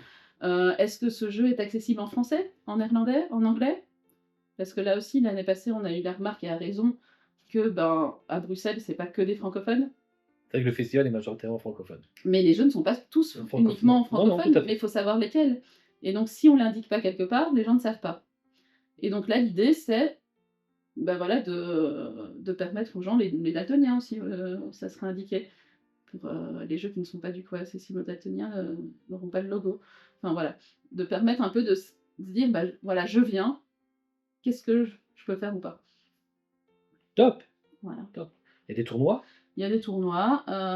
Cette année-ci, en plus, il y aura des tournois TCG, en plus des tournois jeux de société. Peut-être qu'un jour, on reprendra. Avant Covid, on avait un tournoi jeu de rôle aussi. Ah. Qui Il y aura du jeu de rôle? Il y aura du jeu de rôle, ça oui, mais c'était Flamboyant Asylum qui organisait Oui. ça à l'époque. Ils ont changé aussi de direction et tout ça avec le Covid, donc il y a... Bon, je sais pas si on leur a redemandé, c'est pas moi qui m'occupe du jeu de rôle, mais c'était une grosse organisation quand même de faire ce tournoi jeu de rôle aussi, donc il n'y a plus pour le moment. C'est un peu particulier, un tournoi de jeu de rôle Oui, aussi. oui, c'est plus. Pour ceux qui l'ont déjà fait, voilà, c'est assez particulier à mettre en place et à jouer. Et aussi la traditionnelle bourse au jeu.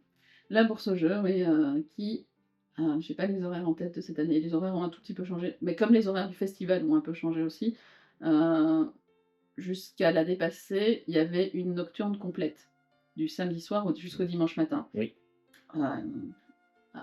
Soyons réalistes, arriver 3 h du matin quand il n'y a plus de transport en commun, il y a plus grand monde dans la nocturne.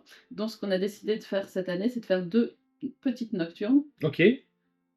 Jusque 3 h du matin, le vendredi et le samedi. OK. Et ce qui fait que, ben, du coup, la bourse était ouverte à certains horaires le vendredi, ça a un tout petit peu changé, pour pouvoir rendre plus sereinement les jeux, le dimanche, aux non vendus. Elle fermera un peu plus tôt aussi, enfin voilà. Des espaces de vente? Il y a 4 boutiques normalement cette année-ci. D'accord. Donc il y aura Ludotrouter, chez Cubitus, normalement Des en Folie, et Luddy Corner Golden Meeple, OK. qui seront sur le festival. Top. Bien. Donc voilà ce à quoi on peut s'attendre Oui. pour le BGF. Donc vous êtes tous les bienvenus. Venez jouer avec nous. On passe vraiment un super moment. C'est un festival vraiment, vraiment hyper convivial, avec la bonne entente et la bonhomitude belge, comme on peut la retrouver un peu partout. Oui, et enfin, j'ai déjà entendu dire que c'était pour les experts. Alors il y a des joueurs experts qui viennent et qui au final sont presque frustrés parce qu'il n'y a pas assez de jeux experts pour eux. D'accord. Mais en fait, c'est un festival pour tout le monde. C'est un festival pour tout le monde, oui, enfin, que on a un espace pour les tout petits aussi, on a du jeu expert, on a beaucoup de jeux on brasse tous les types de joueurs. Donc, bien. Mais tu as parlé qu'il y avait aussi un espace, enfin, qu'il y avait une mise en place dédiée aux personnes à déficience. Et toi, tu travailles dans cet univers-là. Oui. Eh bien, j'aimerais que tu développes un petit peu tout ça, mais on va se chauffer avant. On a déjà chaud. Et voilà, et donc on va se saucer avec la main droite du diable. Right Hand of Doom. Mais moi je suis gauchère, ça va. C'est vrai, t'es gauchère? Oui. Full gauchère ou ambidextre? Principalement full gauchère, sauf pour tenir mes couverts.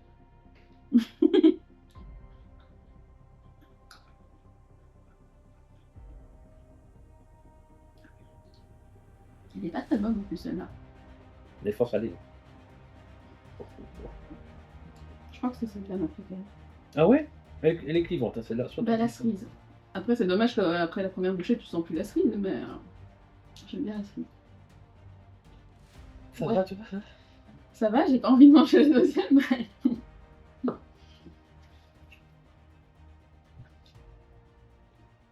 Je décède, j'en ai tout de suite.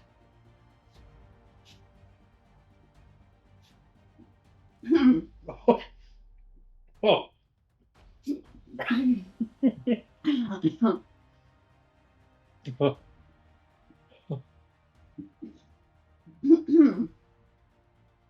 Ah, la rage.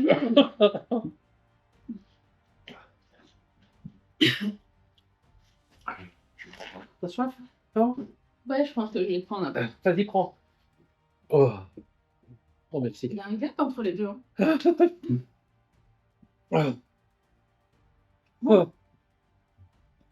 Oh. Oh, là, c'est une fait chaleur de porc aujourd'hui.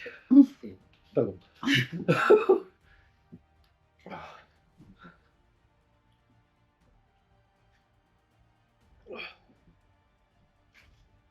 Oh waouh!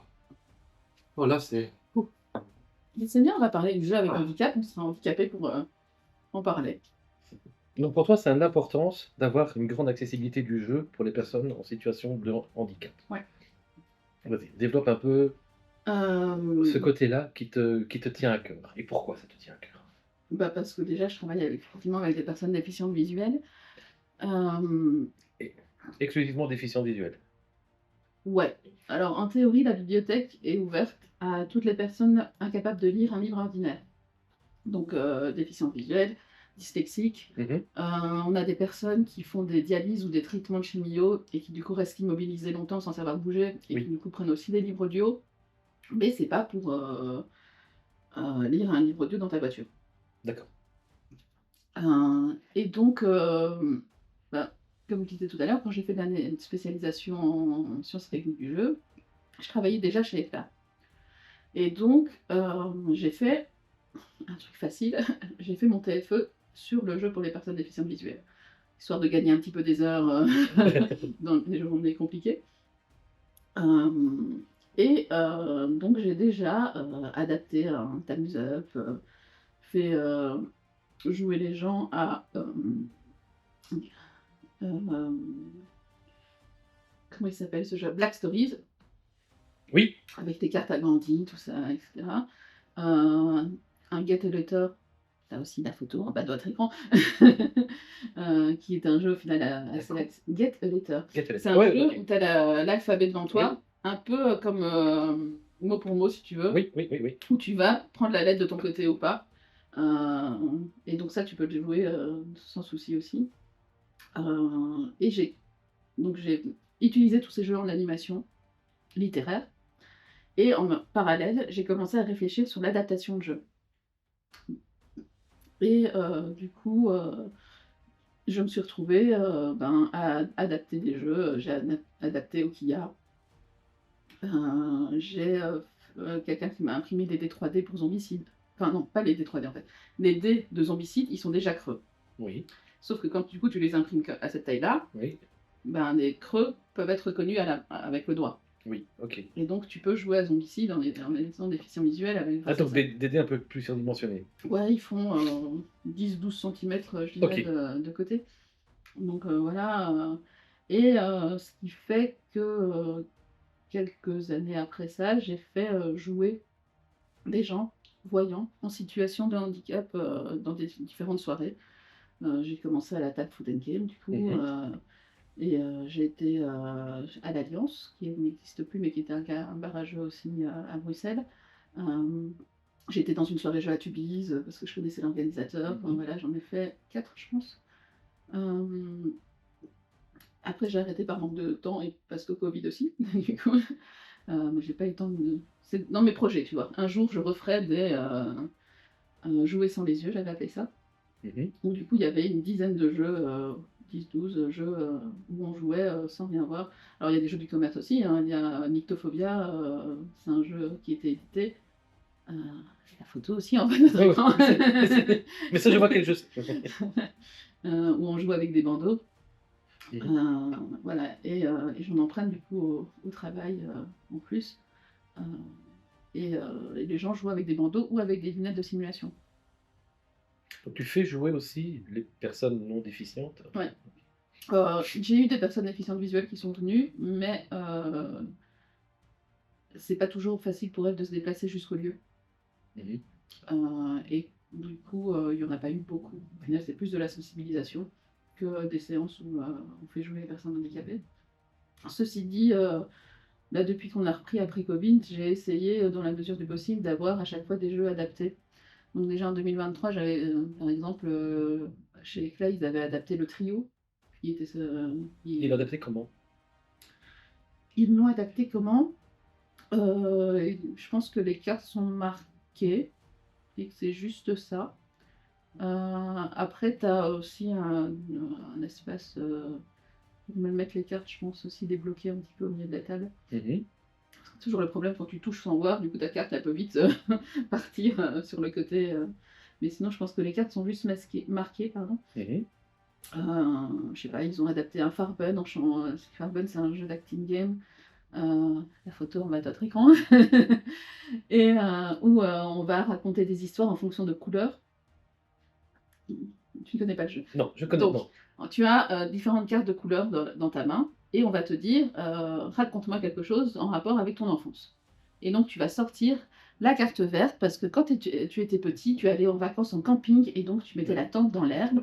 Et ah, mais moi, je vais sortir la carte brune, parce que j'avais un nounours, il était brun, et c'était mon doudou pendant des années. Ok, et donc, c'est adapté. Ils l'ont adapté avec des textures. Des textures, ah ouais. Ouais, du coup, toutes les trucs de matière sont noirs, pour ne pas que les voyants qui joueraient, ou les malvoyants, soient influencés par les couleurs, Par à les couleurs. l'inverse. Ok, Et du coup, là, c'est, ah ben cette texture-là, elle me fait penser à telle anecdote. bien, top. Voilà. Donc voilà, il y a des adaptations, parfois très proches. Tu vois, Trio, je pense qu'elles n'ont fait que marquer les cartes pour qu'on puisse se sentir... Quoi, le chiffre qui est dessus est en Alors, braille non, ou... elles ont sans doute retravaillé pour que le chiffre soit plus contrasté, Oui. et qu'il y ait moins de distraction sur la carte. Ok, donc ça c'est pour ceux qui Et arrivent. le chiffre en Ça c'est pour braille, ceux qui arrivent quand même à voir quand même. oui, pour les malvoyants. Et je sais pas, alors, mais pas souvent les chiffres en braille au final. Parce qu'il y a toute une partie des personnes aveugles qui n'ont pas appris à lire le braille parce qu'elles sont devenues aveugles en étant adultes, et elles, du coup, Ok. elles n'ont pas pris la peine, ou ne pouvaient pas, parce qu'on perd de la sensibilité du bout des doigts en vieillissant. Ah Donc oui. à un moment, tu ne peux plus apprendre le braille facilement. Sérieux? Ouais. Ah oui. Alors ça dépend aussi de ton travail. Oui, je me doute. Mais Ouais. dans l'absolu, Ok. tu perds je suppose que tes terminaisons nerveuses sont moins bonnes. Ah oui, ah tiens. Et du coup, ben voilà, il y a un moment, tu peux, mais c'est d'autant plus complexe de réussir à apprendre si tu as perdu cette sensibilité-là, quoi. Toi, pour ton métier, tu l'as appris le braille? Alors moi, j'ai appris le braille. Après, je l'utilise pas au quotidien. Moi, je suis surtout dans le livre audio. Oui. Ce qui fait que je sais à quoi ressemble un A, un B, un O, un X, par exemple, qui sont des lettres un peu... mais entre un T et un S, je vais devoir à chaque fois... en général, tu prends l'alphabet à côté, et puis une fois que tu as vu 3 fois le T, tu fais ah oui, c'est celle-là, maintenant j'ai plus besoin de regarder. Mais il faut réactiver. C'est un peu comme quand tu parles une autre langue. Oui, oui. Si tu la pratiques pas en fait très régulièrement, bah, tu l'oublies. Bah, moi, le braille, c'est la même chose. Je le pratique une fois tous les 15 jours, et du coup, voilà. Je n'ai pas tout mon alphabet en tête. Mais c'est juste un alphabet, le braille. Pas... Oui, ok. C'est pas comme la langue des signes, où c'est ça. où c'est des symboles ou des concepts qui sont exprimés. C'est ça. Oui, donc, donc c'est une transcription littéraire pour un bouquin. C'est une transcription littéraire avec, pour certaines langues... Enfin, en fait, c'est le même alphabet braille partout dans le monde aussi. Ah. Ah oui, c'est pas comme la langue des signes qui est différente Voilà, d'une langue à la l'autre. langue des signes, c'est même pas d'une langue à l'autre, c'est entre Liège et Bruxelles, tu as des signes différents. D'accord. Il y a quand même certaines... La majorité, c'est les mêmes, mais il y a... Et souvent, du coup, ils comprennent les signes de l'autre, mais c'est pas leur signe à eux. Le braille, c'est le même partout. Un A, c'est partout pareil. Alors, il y a des subtilités.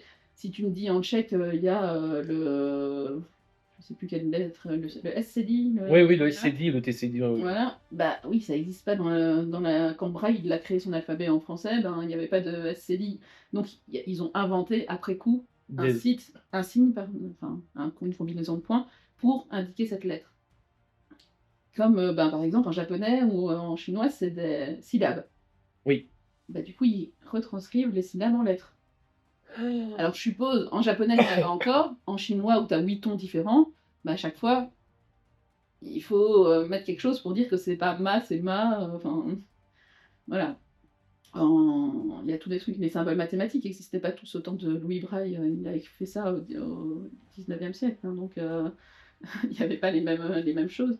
Donc maintenant, on a ça sur les symboles mathématiques. Il y a eu des évolutions aussi là-dessus. Si on peut avoir du braille. Alors, pour ceux qui ne voient pas le braille, normalement, c'est 6 points en 2 colonnes, 3 et 3. Et avec ça, ces 6 points, on met par exemple le A. Alors attends, face caméra, le A, c'est le point, il est là, ici, en haut, dans la macellule. Mais du coup, avec ces combinaisons-là, du coup, bah, si je veux faire le B, je fais le premier et celui du milieu de ce côté-là. Si je fais le C, c'est le premier là et le premier là. Ok. Et donc, tu as tout plein de combinaisons qui font que ça fait des lettres différentes. Ok, donc soit tu as un point, soit tu n'as pas de point sur 6 endroits différents. Voilà, c'est ça. Donc ça Mais fait avec les 2, symboles mathématiques, ça c'était un fait peu 2 problématique. exposants 6 combinaisons possibles. Alors moi, j'ai fait les lettres. Hein.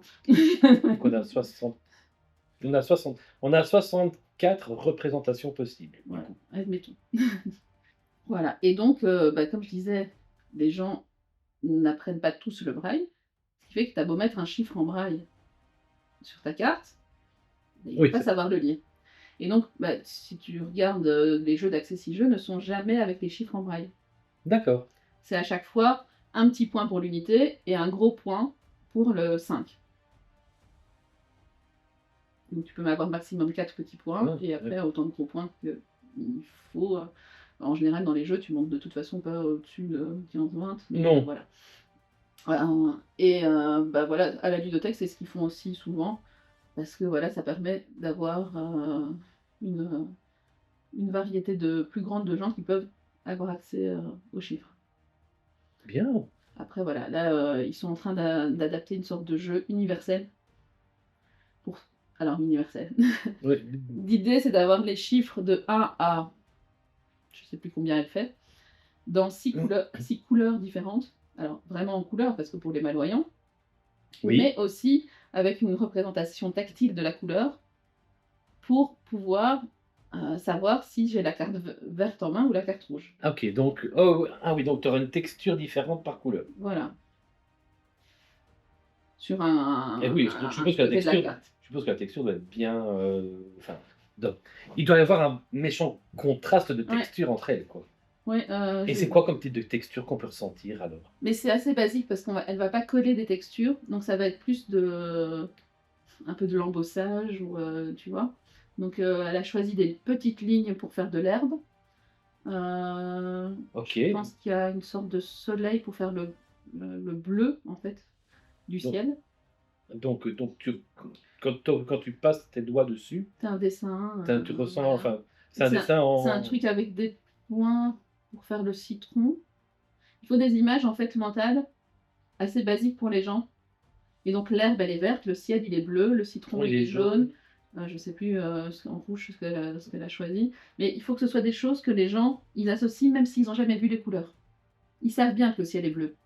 Même Ok. si Oui, tu es aveugle de naissance, tu le sais. Oui, bah oui, oui, parce que c'est ce qu'on apprend partout. Enfin, oui. Voilà. Et du coup, l'idée c'est d'utiliser ces symboles-là que tout le comme monde le sang est connaît rouge. et du coup de pouvoir les reconnaître facilement en association d'idées. D'accord, ok. Et donc tu as le chiffre qui va être en relief pour ceux qui du coup ont perdu la vue mais ne connaissent pas le braille, qui puissent quand même retrouver la forme qu'ils ont déjà connue. Donc tes grands points et tes petits points. Non, vraiment le chiffre en relief. Ah, le chiffre en relief, ok. Si t'as un 7, tu vois. Un 7, ok, tu vas sentir, ok. Le 8 avec les 2 ronds. Oui, voilà. ok. Tu vas pouvoir le toucher. Et à côté de ça, tu auras dans un coin le chiffre en braille pour les braillistes. Et donc la texture de la matière. Pour la couleur. Pour la couleur, pour ceux qui ne peuvent pas voir la couleur. Parce qu'elle sera quand même là, mais du coup, pour ceux qui ne la voient pas, il y a la texture. Et l'idée, du coup, c'est de pouvoir jouer à trio avec ça.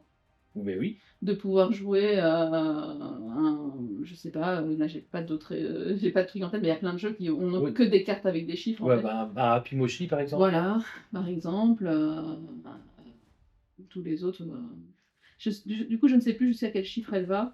L'idée, c'est d'aller jusqu'à 6 pour pouvoir, 6 couleurs différentes, pour pouvoir quand même être dans le plus de jeux possible et d'avoir suffisamment de chiffres aussi pour pouvoir recouper les trucs. Et du coup, bah, tu te dis, ah bah là, j'ai besoin d'un chiffre jusqu'au 10, bah, je m'occupe pas du reste. J'ai besoin que de 4 couleurs, bah, je prends les 4 qui m'intéressent.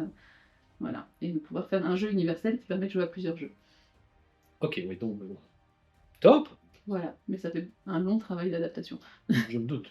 Voilà. Pour donner une idée à ceux qui s'y connaissent un peu en jeu, normalement tout le monde a déjà vu le verger. Oui, mais comme les petits corbeaux. Voilà. Pour l'adaptation du verger, qui a été entièrement refait, c'est-à-dire que tu peux pas faire facilement un puzzle quand tu es. Enfin, si tu peux, mais il faut déjà que le puzzle soit suffisamment explicite pour le réaliser. Donc en fait, ils ont pu faire un puzzle avec le corbeau, ils ont fait une prison avec des barreaux. Et t'enlèves un barreau, et quand il n'y a plus de barreau, le corbeau s'envole et va manger les fruits. Et ils ont recréé du coup des arbres où les fruits s'encastrent ou se scratchent pour pouvoir du coup les repérer sans que ça parte à l'autre bout de la table quand ta prune elle Oui, coule, ok. avec Ah des petits oui. paniers pour les mettre dedans pour que là aussi ça bouge pas, blabla. Waouh! Il y a eu 200 heures de travail. Parce que tu fais pas tout du premier coup correctement. Tu fais un truc et tu fais ah en fait ça fonctionne pas. Ah, parce qu'il y a tellement. Ah ils le reconnaissent pas. Ah ça tient pas. Ah, l'encastrement il est pas assez profond du coup mon truc il roule quand même quand je passe ma main. Et... Et ça, je sais pas, tu as déjà été contacté par des éditeurs ou des distributeurs pour ton expertise là-dessus, pour pouvoir adapter un jeu, pour pouvoir bien le présenter? Non, j'ai été dans le jury dans l'année de spécialisation en sciences et techniques du jeu Oui. pour des travaux en rapport avec la déficience visuelle. J'ai été contactée à un moment via Accessi Jeux pour une table ronde au PEL, Paris Ludique. Paris Ludique, oui. Mais je pouvais pas y aller cette année-là, donc voilà, ils ont fait la table ronde sans moi. C'est dommage. J'ai été contactée par une étudiante qui a fait un travail chez Accessi Jeux, mais qui avait un mémoire à rendre, et du coup, elle a contacté la ludothèque, et moi je suis intervenue aussi pour lui donner des retours. Alors voilà, je suis une petite experte à mon niveau. Oui, mais voilà. Mais bon, ouais. Mais par exemple, tu vois, je me suis dit aussi, après Covid, moi, ça m'ennuie de ne pas savoir dire bonjour en langue des signes. tu connais pas la langue des signes Bah, encore? maintenant, un peu. Un peu maintenant, Parce un peu. que j'ai fait une bonne année de cours. Ok. Bon, en période Covid, donc les cours étaient un peu spéciaux en visio. Je vous conseille pas de faire des cours de visio pour la langue des signes. Et comment on dit bonjour en langue des On signes? dit bonjour. Mais- Bonjour. Ok. Voilà. Et donc, après, comme toute langue, on disait, bah, t'oublies. Là, du coup, j'ai arrêté de pratiquer début 2022, un truc comme ça. Mhm. Donc, il y a plein de trucs que j'ai déjà oubliés. Mais je me dis, je comprends un peu mieux la culture, je connais quelques signes. Quand je vois quelqu'un signer, je reconnais un signe ou l'autre. Oui, comme quand on apprend une langue étrangère, tout compte fait, Voilà. on arrive à spotter des mots. C'est ça. Et donc, je me sens plus à l'aise, du coup, pour interagir. Après, idéalement, il aurait fallu que je fasse plus longtemps, mais là aussi, ça prend du temps et je n'ai pas de temps. Donc, voilà. Mais ouais, mais c'est. À un moment, je me suis dit que j'allais lancer une chaîne Twitch pour faire de l'adaptation de jeux. Ah, Et de la faire à l'adaptation en ça direct. c'est un chouette projet. Ça. En me disant, bah, du coup, si je dis que je suis là un jeudi par mois ou Par deux mois. jeudis par mois au soir, tu vois, admettons, bah, du coup, je dois allumer la caméra et je dois faire une adaptation. Bon, le problème, c'est que là aussi, il faut du temps, faut... Oui, parce que tu l'as préparé, ça aussi. Voilà, donc j'ai acheté du matériel que je n'ai jamais allumé. Et donc peut-être qu'un jour, je ferai ça. Mais voilà, Ah, mais non, ça, c'est vrai que ça serait un chouette projet, ça, vraiment. en projet littéraire ludique, j'ai le projet d'adapter le jeu Ma petite coccinelle, je pense, chez Gigamic. Oui. Un insert en bas de votre écran. Qui a un livre avec une histoire, mais où tu peux jouer après avec la coccinelle aussi. Et donc voilà, j'ai plein de trucs comme ça que j'ai pas le temps de faire. Bien, eh bien, merci pour toutes ces informations. Et on va conclure. Non. Bon, voilà. Ça va, Ça va, elle est passée. Là, voilà, on s'est remis, mais cette fois-ci, nous a mis vraiment, vraiment, vraiment mal. Ouais. Mais Le lait était nécessaire. oui. Mais donc, tu as donc réussi ton game et donc, Ouais. tu as ton petit cadeau. Alors, je le mettrai pas tout de suite. Il fait un peu chaud. Mais merci. Mais je t'en prie, ça t'ira à merveille, je le sens bien. Mais oui. Juste avant de commencer l'émission, on a fait une petite photo pour la vignette de la vidéo que je vais te demander de bien vouloir me dédicacer. Alors, moi, avec Cédric, on se connaît depuis un moment. Ouf, oui. J'ai déjà eu l'occasion de prendre quelques photos avec lui. Et moi, je suis nostalgique des petites phrases qui accompagnaient ces photos à l'époque. Avec tout le temps un adjectif qui finissait par ment. Oui, oui, effectivement, oui. Donc c'est vrai que sur ma page Facebook, j'ai un album photo de toutes mes rencontres ludiques et je mettais à chaque fois un objectif qui se finissait par mois. Et pour toi, je sais plus ce que j'avais mis, tiens. Ah, je sais plus du tout. On ira voir. On ira voir. On- Qu'est-ce que tu nous as mis? Vas-y, J'ai dis-le. mis épicément. Et donc, chaudement. Merci. Voilà, cadeau pour toi. Eh bien, on va clôturer cette émission ici. Rendez-vous, on vous donne tous les deux rendez-vous au BGF, donc du 29 au 31 août, Ouais. à Die Egg, à Anderlecht, pour venir jouer, venir découvrir des nouveautés, venir faire des tournois, venir vendre vos jeux, Ouais. venir découvrir quelques petites pépites rares, parce qu'on retrouve encore quelques jeux À la bourse, ouais. à la Tout le bourse, temps à la des- bourse au jeu. Il y a toujours des petites pépites qui débarquent, donc venez assez tôt du coup. Et venez passer un bon moment avec nous. Est-ce qu'on peut te retrouver sur des réseaux sociaux? Bah écoute, j'ai un compte perso sur Facebook, du coup. Voilà, est-ce que tu veux que je le mette dans Et, les commentaires? oui, ça me dérange pas, j'ai déjà plein de monde du monde ludique, plein de personnes du monde ludique dans mes contacts.